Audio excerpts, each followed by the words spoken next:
Good morning, आदाब दोस्तों। कैसे हैं आप लोग? और आशा करती हूँ कि आप सब बहुत अच्छे होंगे और आपके शुरू से मेरा परिवार भी बहुत अच्छा है। और दोस्तों, सुबह की तरह देखिए, मैं जिस तरह से रोज़ाना काम करती हूँ उसी तरह से काम कर रही हूँ। और सुबह का जो नाश्ते का काम है वो कंप्लीट हो चुका है, लेकिन अब 11 बज रहा है। तो 11 बजे के टाइम दोस्तों खाना हम बनाना स्टार्ट कर देते हैं। 11 बजे से 11:30 बजे तक हमारा खाना बन जाता है। और अगर ज़्यादा काम होता है तो 12 बज जाता है। तो मुझे आज तोरई की सब्ज़ी बनानी थी, दाल डालकर। तोरई की सब्ज़ी दाल में बहुत स्वाद लगती है दोस्तों। तो मुझे लग रहा था कि तोरई की सब्ज़ी दोपहर में चावल बनते हैं तो थोड़ा कम रहेगी, इसलिए मैंने दाल ली है, मसूर की दाल। तो मैं चूल्हे पर ही बना रही हूँ। और सब्ज़ी बनाने के लिए दोस्तों मैंने मसाले को पीसा है।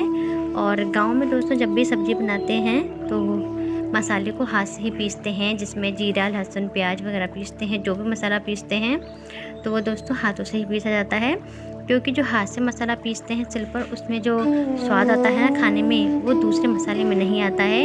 और थोड़ा सा झाड़ भी लगता है। मिक्सी इतनी गंदी, थोड़े से मसाले के लिए रोज़ाना क्या मिक्सी गंदी की जाए।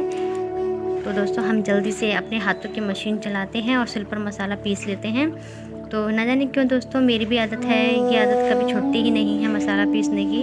तो जब भी सब्ज़ी बनानी होती है मैं ताज़ा थोड़ा सा मसाला पीसती हूँ सिल पर, और उसका जो खाना है ना, मुझे बहुत स्वाद लगता है। सब्ज़ी में बहुत अच्छा स्वाद आता है।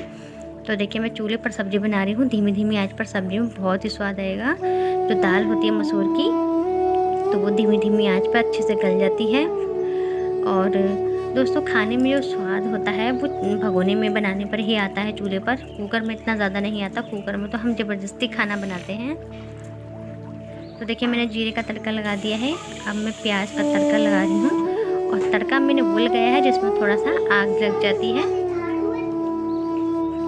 तो दोस्तों, ये जो धुएँ वाला तड़का होता है ना, बहुत ही स्वाद आता है खाने में इसमें। तो मैंने यहाँ पर वही वाला तड़का लगाया था। जब मैंने मसाले को डाला था तो आग ने एकदम पकड़ लिया, और भगोने में ना थोड़ी सी आग लग गई थी, जिसकी वजह से मसाले में बहुत ही स्वाद आ गया है।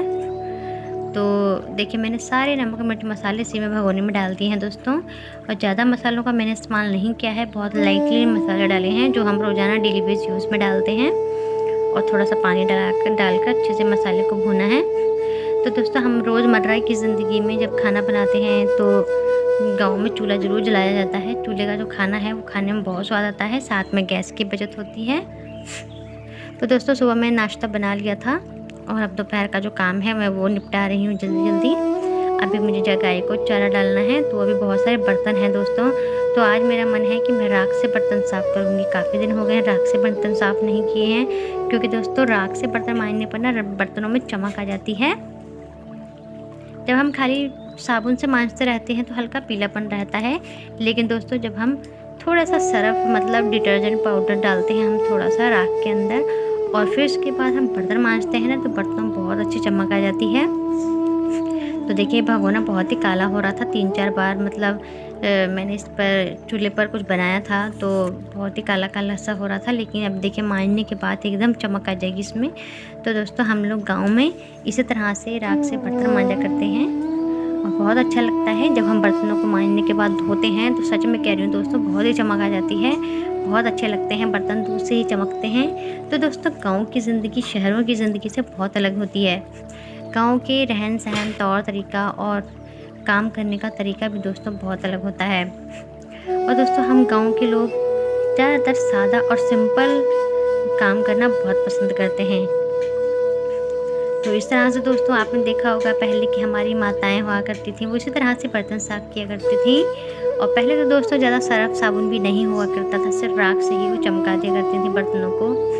तो मैंने यहाँ पर देखिए पल्ला है बर्तनों का, उसको भी साफ़ कर लिया, अच्छे से रगड़ लिया है। तो उसमें जो अच्छी चमक आ गई है।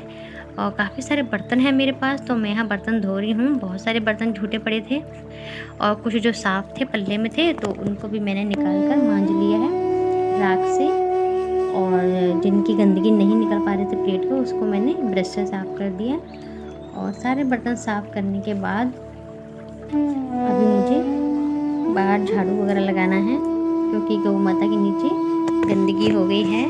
दोस्तों, हम सुबह को भी जानवरों के नीचे साफ़ सफाई करते हैं, गोबर फेंकते हैं, लेकिन फिर जानवर चारा खाते हैं तो बार बार गोबर करते रहते हैं, जिसकी वजह से नीचे गंदगी सी हो जाती है। तो सुबह मैंने सारे में साफ़ सफाई करके जानवरों को नहलाया था, लेकिन अब दोपहर को फिर से बहुत ही काम हो जाता है। तो बर्तनों को मैंने दोस्तों यहाँ पर चारपाई पे रख दिया है और सब्जी में थोड़ी सी आग और जला दी है। सब्जी थोड़ी अभी कच्ची सी दाल लग रही थी मुझे, तो मैंने यहाँ पर थोड़ी सी आग और जला दी है।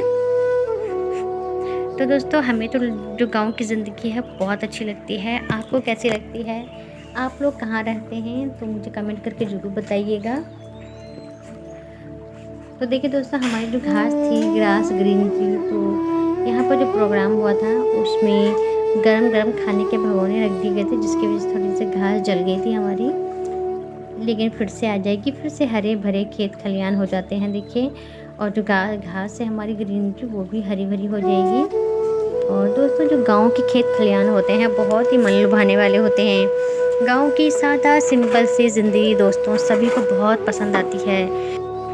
गांव की ज़िंदगी का मज़ा लेने के लिए लोग हमेशा उत्सुक रहते हैं, बहुत ही व्याकुल रहते हैं। और दोस्तों जब हम खेतों में जाते हैं गांव में, तो इतनी ठंडी ठंडी हवा चलती है, दूर दूर तक खेत खलियान, बहुत ही खूबसूरत नज़ारा मिलता है देखने को। और दोस्तों यहाँ पर जो भी मेहमान आता है गांव में घूमने के लिए, वो खेतों पर जाने की ज़िद ज़रूर करता है, क्योंकि दोस्तों खेतों में बहुत कुछ देखने को मिलता है। पक्षियाँ मिलते हैं, और हमारे गांव में एक गांव ऐसा है जहाँ पर बहुत सारे मोर देखे जाते हैं दोस्तों। तो जंगलों में भी लोग घूमने को जाते हैं। नदी है यहाँ पर, तो कोसी नदी को देखने के लिए जाते हैं। और दोस्तों बहुत ही खेत खलियान हैं यहाँ पर, तो खेतों को देखने के लिए जाते हैं। जब भी कोई मेहमान आता है तो वो ज़रूर करता है कि मुझे घुमा कर लेकर आओ खेतों पे। तो दोस्तों हमारे गांव में पशु पक्षी और हरे भरे खेत खलियान बहुत अच्छे लगते हैं। ये ज़िंदगी होती है दोस्तों, नसीबों से मिलती है। तो देखिए यहाँ पर कितना सूरज की किरणें पड़ रही हैं, और गाय के नीचे गंदगी जो हो रही थी वो मैंने साफ़ कर दी है।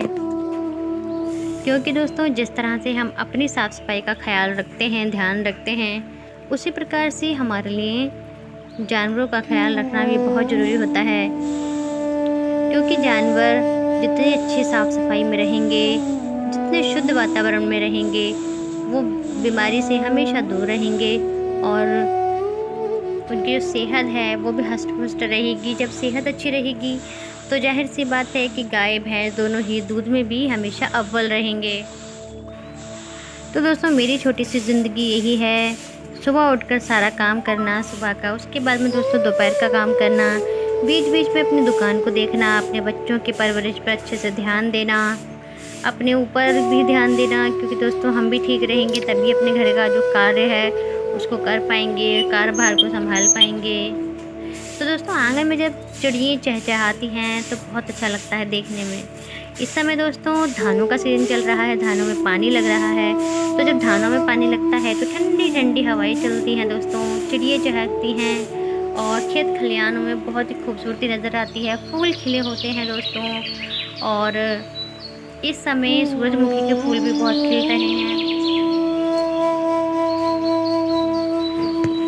तो दोस्तों इस ज़िंदगी को पाने के लिए लोग तरस जाते हैं। भगवान ने जो हमें, ईश्वर ने ये ज़िंदगी दी है, इसको बख्शा है, हम शुक्रगुजार हैं इस ज़िंदगी के। इस ज़िंदगी को अच्छे से गुजारें, कोई भी गंदी आदत अपने अंदर ना डालें, अपनी जिम्मेदारियों को निभाते हुए अपने परिवार के साथ हमेशा खुश रहें।